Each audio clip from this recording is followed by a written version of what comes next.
Hello guys, welcome back my new video. तो guys आज की वीडियो में हम लोग सीखने वाले हैं अंडर रूट 3 को संख्या रेखा पर निरूपित करना। ठीक है, प्रश्न है कि अंडर रूट 3 को संख्या रेखा पर निरूपित कीजिए। तो इसको कैसे संख्या रेखा पर दर्शाते हैं और दिखाते हैं वो मैं आप लोगों को इस वीडियो में बताने वाला हूं। तो आप लोग वीडियो में बने रहे और वीडियो को अंत तक देखें। देखिए, इसको संख्या रेखा पर दिखाने के लिए हम लोग को क्या क्या चीज़ों की जरूरत पड़ेगी वो जान लीजिए। सबसे पहले आप लोग के पास एक स्केल होना चाहिए, ठीक है, और एक चंदा हो तो अच्छी बात है। ठीक है, एक चंदा भी आप लोगों को चाहिए और एक चाहिए कैंपास। ठीक है, जिसको हिंदी में हम लोग प्रकार बोलते हैं। आपके साइड इसको क्या बोलते हैं आप लोग कमेंट करके जरूर बताइएगा। ठीक है, तो चलिए बिना कोई देर के वीडियो को स्टार्ट कर देंगे। तो सबसे पहले यहाँ पर देखिए जो दिया उसको लिखते हैं। तो हम यहाँ पर देखते हैं कि अंडर रूट 3 को संख्या रेखा पर दिखाना है। किसको दिखाना है? अंडर रूट 3 को। तो ये जो होता है ना, ये होता है कर्ण। ये क्या होता है? कर्ण। अब आप लोगों को पता होगा कर्ण क्या होता है। तो आप लोगों को पता होगा कि एक समकोण त्रिभुज होता है। समकोण त्रिभुज के बारे में पढ़े होंगे, ठीक है ना। समकोण त्रिभुज किसे कहते हैं? देखिए, ये जो भुजा होती है ना, ये न्यून कोण होती है और एक कोण 90 अंश का होता है, जिसको हम लोग समकोण त्रिभुज बोलते हैं। ठीक है, तो ये जो भुजा होती है ये होता है कर्ण।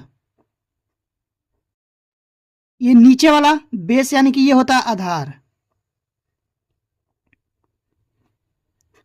और ये जो लंब होती है सीधा स्ट्रेट, इसको हम लोग बोलते हैं लंब। ठीक है, तो अब देखिए ये कर्ण है और इससे रिलेटेड, ये समकोण त्रिभुज से रिलेटेड एक प्रमेय होता है। आप लोग को मालूम होगा पाइथागोरस प्रमेय। अगर नहीं मालूम है तो मैं बता दे रहा हूं। देखिए पाइथागोरस प्रमेय क्या होता है। पाइथागोरस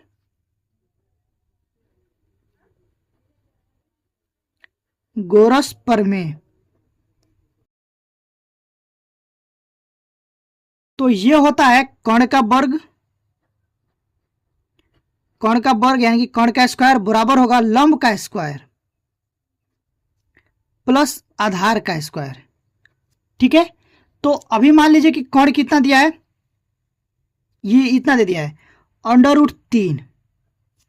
तो अंडर रूट 3, तो मान लीजिए कि ये कर्ण है अंडर रूट 3। अगर हम लोग को कर्ण ज्ञात करना हो तो कर्ण बराबर क्या हो जाएगा, जब यहां से स्क्वायर हटेगा तो ऊपर में कलरी चढ़ जाएगा इस साइड, तो हो जाएगा कलरी में लंब का स्क्वायर प्लस आधार का स्क्वायर। अब हम लोग को यहां पर सोचना है कि हम लोग आधार की जगह पर क्या रखें और लंब की जगह पर क्या रखें कि अंडर रूट 3 आ जाए। इसमें मान लीजिए कि हम एक रखते हैं लंब की जगह पर, तो एक का वर्ग हो जाएगा एक, प्लस यहां पर भी एक रखते हैं तो एक का वर्ग हो जाएगा एक, तो ये आ जाएगा 1+1 यानी कि अंडर रूट 2। 2 आ गया। ऐसी भी कोई ऐसा संख्या नहीं है जिसको डायरेक्ट रखने से अंडर रूट 3 आ जाए। तो ठीक है ना। तो अभी हम लोग क्या करेंगे, पहले अंडर रूट 2 को दर्शाएंगे और उसके बाद क्या करेंगे, इसको आधार मान लेंगे। अंडर रूट 2 को आधार मानेंगे।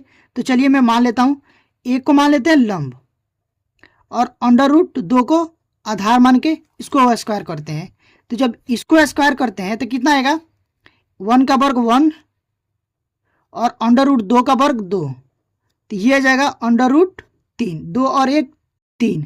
तो पहले हम क्या करेंगे, अंडर रूट 2 को दिखाएंगे, उसके बाद अंडर रूट 3 को दिखाएंगे। तो चलिए दिखाना कैसे वो चीज़ जान लीजिए। तो यहाँ पर हम लोग इसको साइड रखते हैं। देखिए ये एक स्केल लेंगे, स्केल ले लिए और यहाँ पर एक लाइन खींचिए।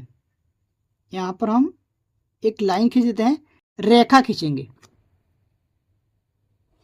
चलिए यहाँ से यहाँ तक खींच लेते हैं, ठीक है। और एक यहाँ पर पॉइंट ले लेते हैं, जहाँ मान लीजिए यहाँ पर एक जीरो ले लिए, ये 0 पॉइंट है। अब क्या करेंगे, हम लोग एक एक यूनिट लेंगे। यहाँ से कुछ दूरी लेते हैं, एक यूनिट मान करके, मान लीजिए इसको 1 यूनिट मान ले रहे हैं। तो यहाँ से एक पॉइंट, और इसको हिलाना नहीं है, ठीक है। एक पॉइंट यहाँ से कटेगा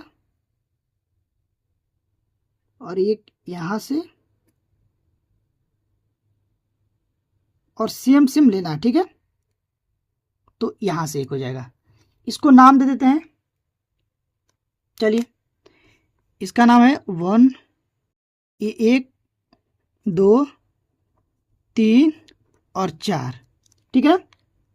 और इसको ऐसे कर देंगे ताकि मालूम चले कि ये रेखा है, एक संख्या रेखा है और इसी पर दर्शाना था। इस पर दर्शाने के लिए क्या करेंगे, सबसे पहले हम लोग देखिए यहाँ पर क्या किए हैं।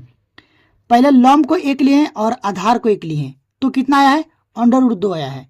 तो यहाँ से हम लोग एक एक यूनिट ले लेते हैं। यहाँ से आधार को कितना लेते हैं, 1 यूनिट, यानी कि 1 इकाई। ये क्या इकाई है, सब इकाई। तो यहाँ से लेकर के और यहाँ तक कितना, 1 इकाई है, 1 इकाई, ठीक है ना, 1 इकाई। तो 1 इकाई लेते हैं। तो 1 इकाई ले करके यहाँ पर हम लोग क्या करेंगे, चांदा के सहायता से इस पर लंब डालेंगे। किस पर, यहाँ पर देखो ये 1 इकाई है ना, इस पर लंब डालेंगे। ये जस्ट इस पॉइंट पर रखेंगे, देख रहे हैं ना, जहाँ पर हम लोग कट किए थे। और यहाँ पर देखिए ये 90 अंश का है, ये लंब है। यहाँ से बूंदी इसको लगा देते हैं और इस स्केल के सहायता से इसको हम लोग मिला देते हैं। देखिए 1 मिनट, यहाँ से क्या करेंगे, इसको मिला देंगे, मिला देंगे। अब यहाँ पर भी 1 ही इकाई लेना है, कि 1 यूनिट लेना है। तो यहाँ से अभी हम लोग नापे थे 1 यूनिट, देखो यहाँ पर आया है, ये 1 यूनिट है। तो यहाँ से लेकर के यहाँ तक भी 1 यूनिट ले लेंगे, पॉइंट रखेंगे और यहाँ से 1 यूनिट। तो ये आ गया आप लोग का 1 यूनिट। यहाँ पर इस पॉइंट पर कितना है, 1 यूनिट, ये पॉइंट है, ठीक है ना। तो ये मान लीजिए ये 1 इकाई है, ये भी आप लोग को आ जाएगा 1 इकाई, ठीक है। तो लंब 1 और आधार 1, ठीक है। तो अब जब लंब को 1 लिए थे और आधार को 1 लिए थे, तो कोण कितना मिला था, √2, √2। तो यहां से हो जाएगा √2। अब क्या करेंगे, अब हम इसको क्या करेंगे, अब आधार को लेंगे 2, इसको आधार मानेंगे और इस पर फिर लंब ढालेंगे, चांदा के सहायता से इस पॉइंट पर लंब डालेंगे, ठीक है ना। तो चलिए इस पॉइंट पर डालते हैं लंब। तो ये हो गया। अब इस पर क्या करेंगे, यहां पर देखो ये 90 है, तो यहां पर आएगा इस पॉइंट पर, तो इसको मिला देंगे। इसको ऐसे करके हम मिलाएंगे,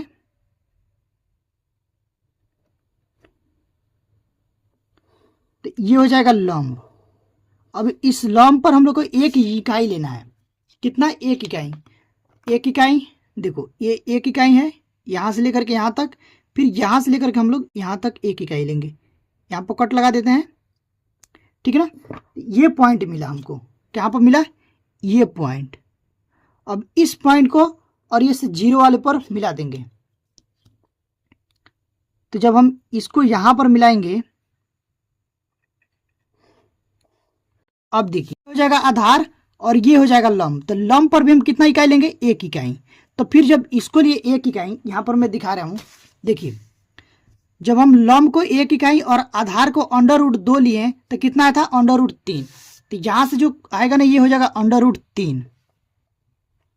इतना तक समझ गए ना। अब देखिए इसको दर्शाना कैसे है, हम क्या करेंगे, यहां से लेंगे ये प्रकार कैंपस और इस पॉइंट को मिला देंगे, ये पॉइंट पर दिख रहा है ना, देखिए यहां से इस पॉइंट पर और इस पॉइंट पर ये हो जाएगा, और यहां से इसको मिलाते हुए यहां पर हम ऐसे खींच देंगे, ठीक है। तो यहां पर जो कट पॉइंट मिला है, यहां पर ये देख रहे हैं ना, यहां पर ये जो कट पॉइंट मिला है, यही है आप लोगों को √3, ठीक है। ये जो पॉइंट है यहां पर भी √3 आएगा, 1 और 2 के बीच में आएगा √3, ठीक है। तो आई होप कि आप लोग को ये समझ में आ गया होगा। अगर आप लोग को ये समझ में आया है और वीडियो अच्छी लगी हो तो प्लीज़ वीडियो को लाइक करिएगा। चैनल पर पहली बार आए हैं तो चैनल को सब्सक्राइब करके बेल आइकन को प्रेस कर दीजिएगा, ताकि जो भी वीडियो डालूं उसका नोटिफिकेशन आप लोग के पास तुरंत पहुंचे और आप लोग की तैयारी अच्छे से हो पाए। तो अभी के लिए बस इतना ही, मिलते हैं इसी तरह की नेक्स्ट वीडियो में, तब तक के लिए थैंक यू फॉर वॉचिंग।